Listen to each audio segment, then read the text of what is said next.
Welcome, students, to the study hall. Hello, my students, and welcome to the study hall. I am your professor for this evening.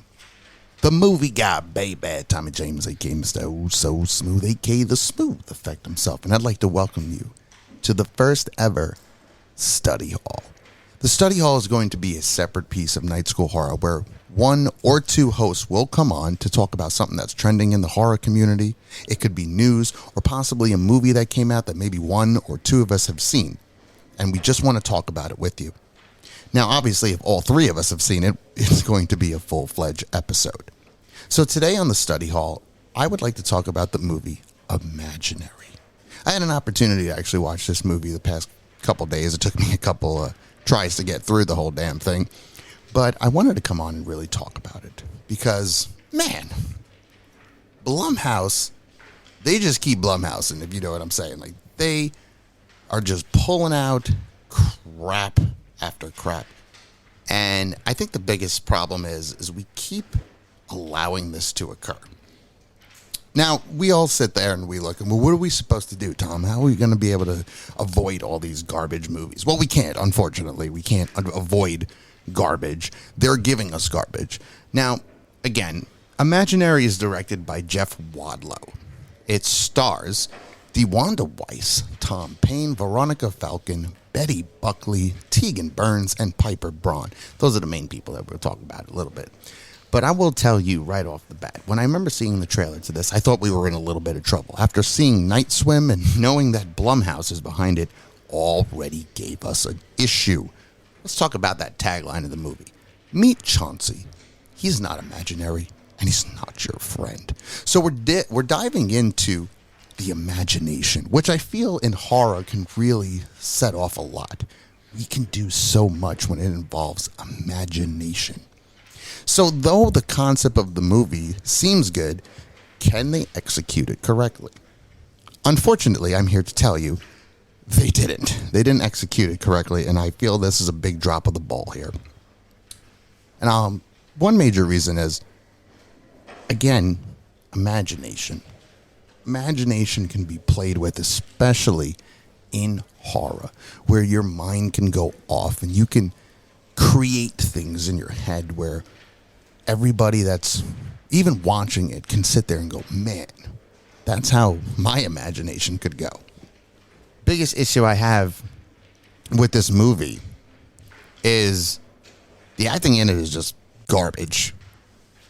And the direction.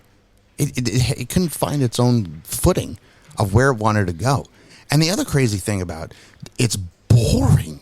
It's so boring. Until the ending. Once we get towards the ending, when it starts to pick up, we got a whole different kind of movie here. And I feel when we get towards that ending, you might actually have something here. But, of course, it's Blumhouse, and they just want to pull out some stunts and just make a quick buck off of everybody. And that's where it leads us to where we're at right now. Yet again, I'm sitting here, again, it took me, I gotta say, about 3 times to get through the movie. And like I said, when I got towards the end of it, I was like, oh, all right, we might have something here for a second. Now, the movie pretty much takes place with Jessica, who is DeWanda Weiss. She's cool. I like her. She's actually not a bad actress, but this movie, I just felt she was just flat. She moves back into her childhood home with her new family, with her stepdaughter, Alice. And Alice begins to develop a friendship with a stuffed bear by the name of Chauncey that she finds in the basement. And she begins to play with Chauncey, and Chauncey talks, and when she talks as Chauncey, it's very she's like, Chauncey wants to play with you. And I hate that. I'm like, that is so stupid. I think it's better when it's just not speaking and you're like, I don't know what this bear is doing. Chauncey right off the bat is not scary anyway. Kind of like a Teddy Ruxpin kind of thing. But, or like a corduroy. I like to call him corduroy. A corduroy bear. But in the sense of you're not really gaining much from the bear itself. But again, this whole movie is based on imagination, imaginary friends and whatnot. So, okay, we can actually find something here where we can mess with it and try to play horrific games with it. It just doesn't go that route. You also have the other daughter, the older daughter, Taylor, who just doesn't. She just is not feeling Jessica. She's not liking her at all. And I feel with that problem there is you're giving me the same trope of like, oh, we have the new mom and the older daughter doesn't, she's the teenager, so fuck her. I don't like her. And then the younger girl who's trying to be somewhat close with her, but, still has mommy, who we've learned is she just kind of goes crazy. She's a crazy psychopath. And I think that's just a little pushing it. And the thing about this movie, though, is the time with Alice, when she's playing with Chauncey, she starts to do, she's playing this whole game. It's like you follow the list kind of game, and it's asking for, things that burn, things that harm you, things that scare you. So it's like a little fucking scavenger hunt and whatnot. And the whole purpose of doing this is to enter the never ever. Sounds like a Peter Pan ship. Go to Never Neverland. But we're going to enter the never ever. And that's all Chauncey's whole point. I want to get you to the never ever. If I get you to the never ever, then I can keep you there and we can play forever.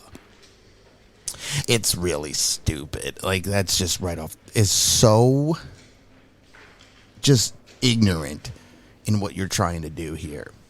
But when we finally get to the never ever, it's actually kind of cool, like what they kind of created. And, it's mostly door. It looks like in Beetlejuice, when Alec Baldwin and Gina Davis walk in, and you got the long hallway and a bunch of doors, and each door has a representation behind the door. And that's what I feel like when I'm watching it, where it's like, oh well, I'm waiting for somebody to pop up, like showtime, but we don't really get that. We do have an opportunity to see Chauncey. I'm going to talk about this one. When we see Chauncey at his real form, if you've seen Teenage Mutant Ninja Turtles, Secret of the Ooze, he kind of looks like the monsters in that movie. With Wolf and Snapping Turtle.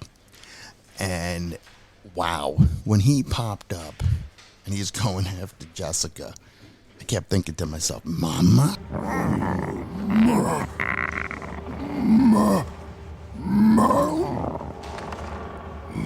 Mama.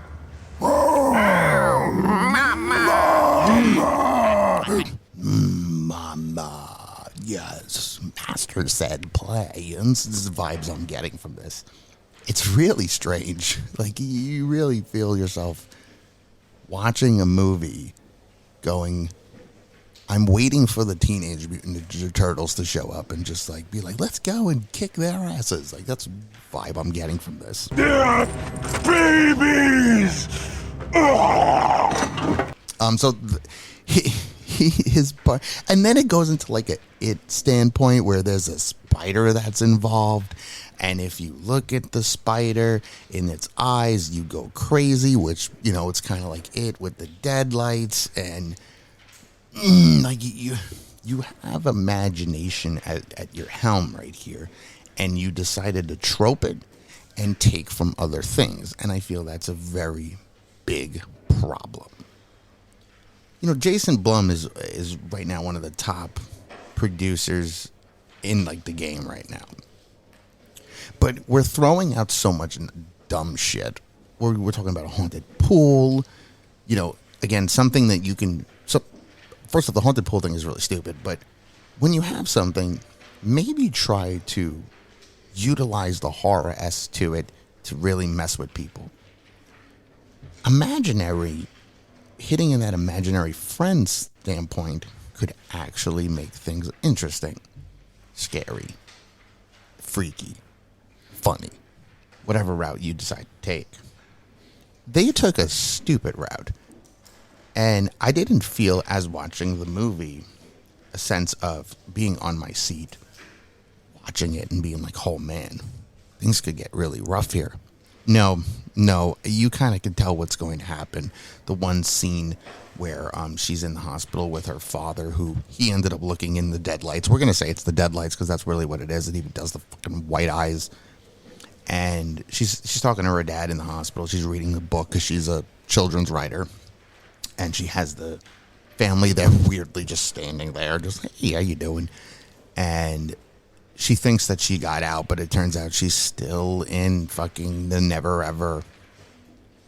And but you knew it. You were like, yeah, it seems like that was the route they were going to take. It's Blumhouse. They're not going to try to do anything too wild. So you're watching that and you're going, oh, okay. Makes sense.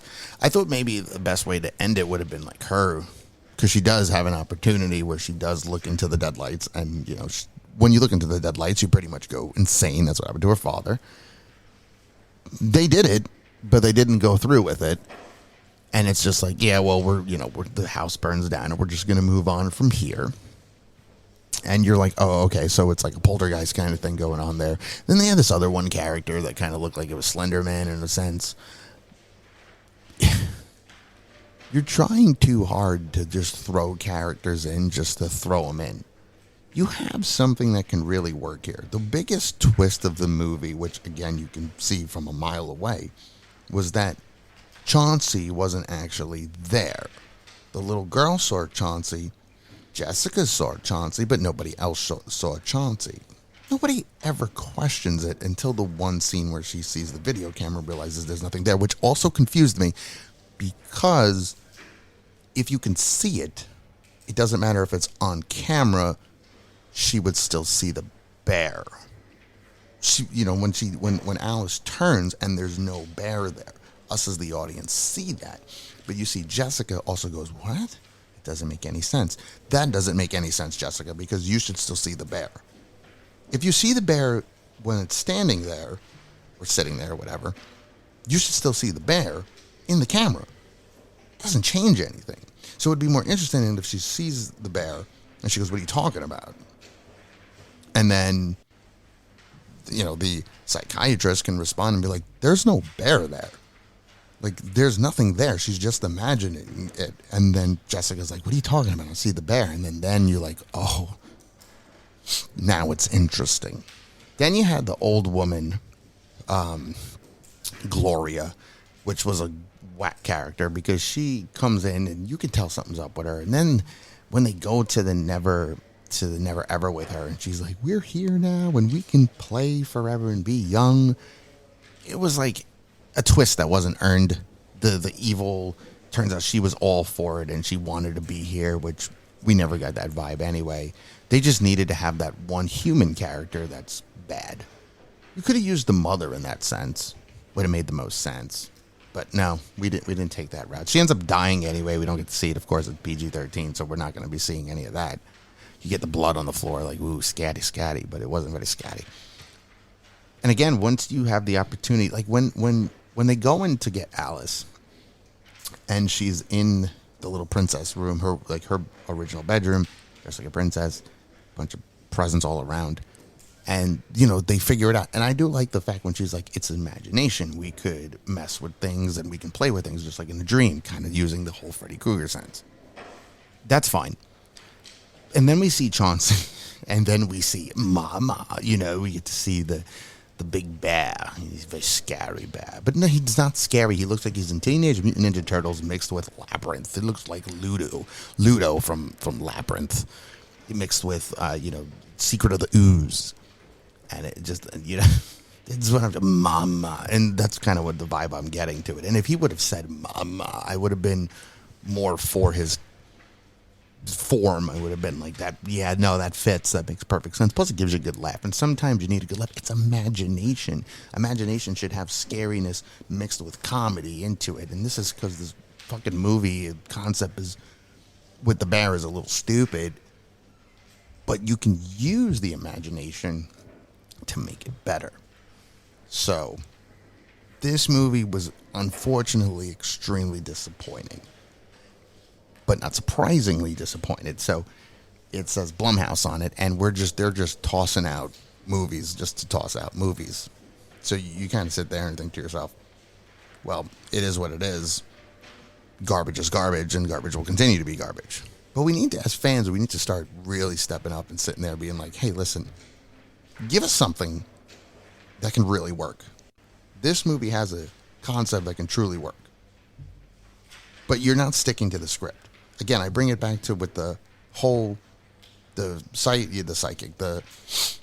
psychiatrist is sitting there recording her, talking to nothing.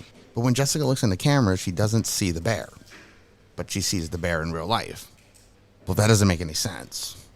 But what does the camera have to do with anything? She should still see the bear. And I think that that whole twist would have made more sense, even though we already saw it coming. She was in her childhood home. We already seen it coming. But for those that weren't paying too much attention, that twist of her looking at the camera, Alice turns, Chauncey's on the couch, and she's like, I don't understand. She hears the voice, but she's probably like, oh, the girl's doing it. And then the psychiatrist, and including Taylor, because Taylor's there at that point, could look over and be like, there's no bear. She said, what are you talking about? There's a bear right there. Nope, there's no bear there. Again, this is all imagination. And you have something to work with. Because then you can do that whole zoom into her face where she's like, and she starts to realize, oh, Chauncey was actually her imaginary friend when she was a child, and it brought you back. When Gloria mentions it, brought you back, he was waiting for you. What happened? What? Why does that all do it? Why does that all hurt?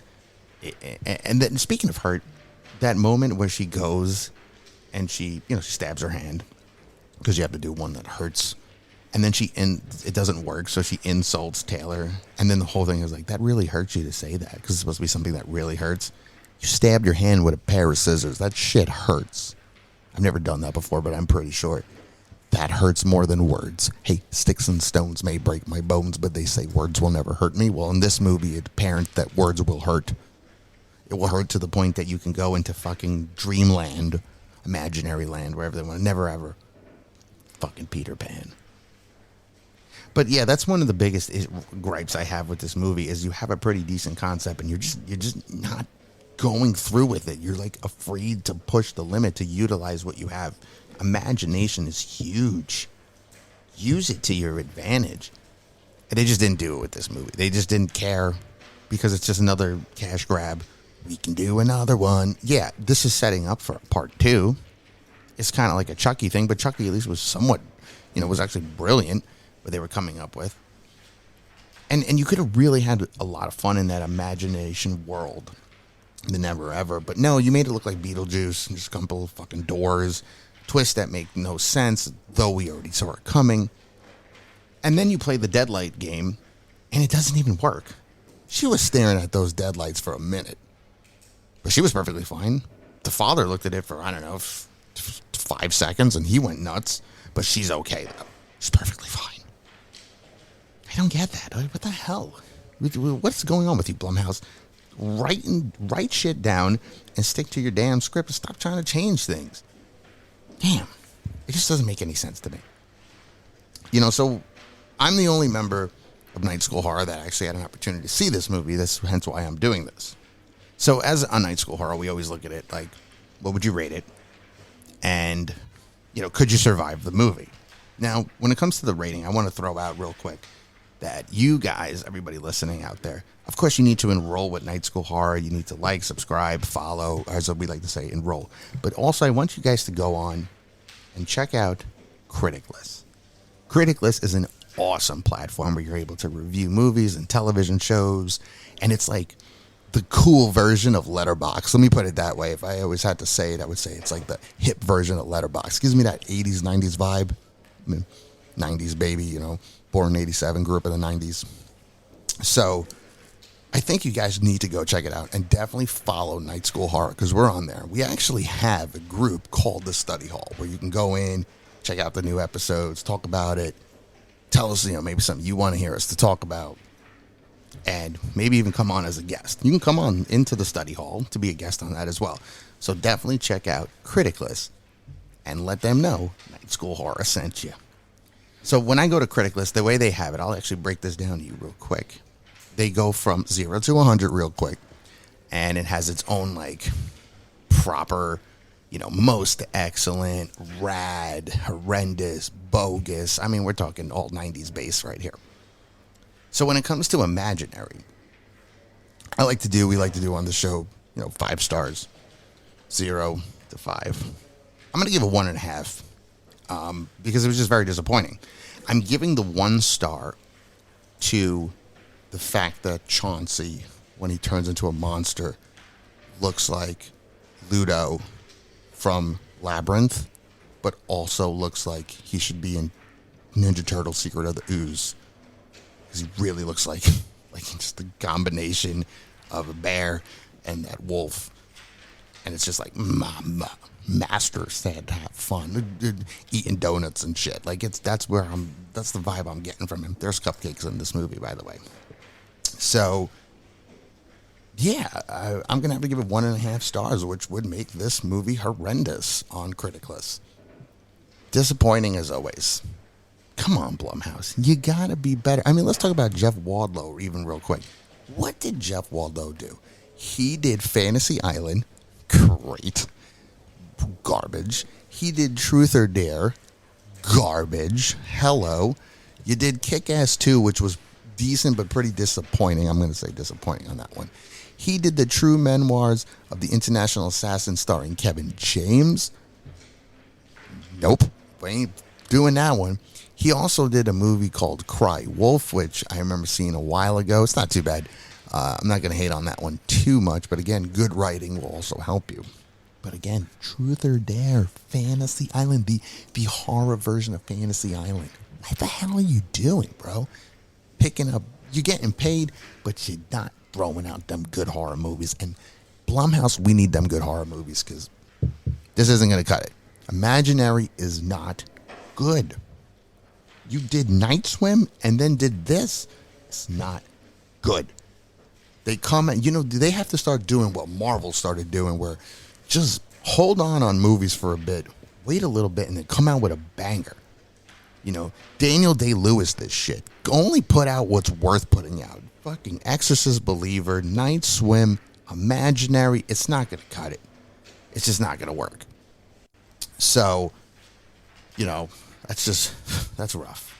But we are coming to the end to the study hall right now. And I hope you guys enjoyed it. We're going to be doing a lot more of these as time goes on. I'm going to be rewatching Supernatural, and I plan to come on here to talk about each season after I finally finish it. I'm starting all over again. I've finished it, but I'm going to put myself through hell and do it all over again. If you guys have any ideas, some topics for us, please let us know, because we can come back on here. I know that Florida's favorite creep, Sabrina, she's going to be coming on talking about Lisa Frankenstein, so that should be pretty dope. We got a lot of movies to talk about. Again, I'm a movie guy, baby. I'm going to be sitting there wanting to talk about them movies with you. Because not all the time we want to just talk about movies. It gives me a platform to come in here into the study hall and talk about some movies with you. And unfortunately, I have to start with Imaginary. But it is what it is. Facts are facts. We all love Chauncey. He is in Teenage Mutant Ninja Turtles Part 2, Secret of the Ooze. Yeah, so thank you guys so much for checking it out. We're going to have a brand new episode coming out next week. And I'm telling you right now, we're doing some Choose Your Adventure thing. We got a special guest, and Mr. A-Town, Ryan, who's part of Second Rounds. He also does Absurd Logic with us. He's not a big horror guy, but he's going to be coming on with us to talk some horror and choose adventures. I think it's going to be a great time. We're going to have a lot of fun with it. Until then, I'll see you next time.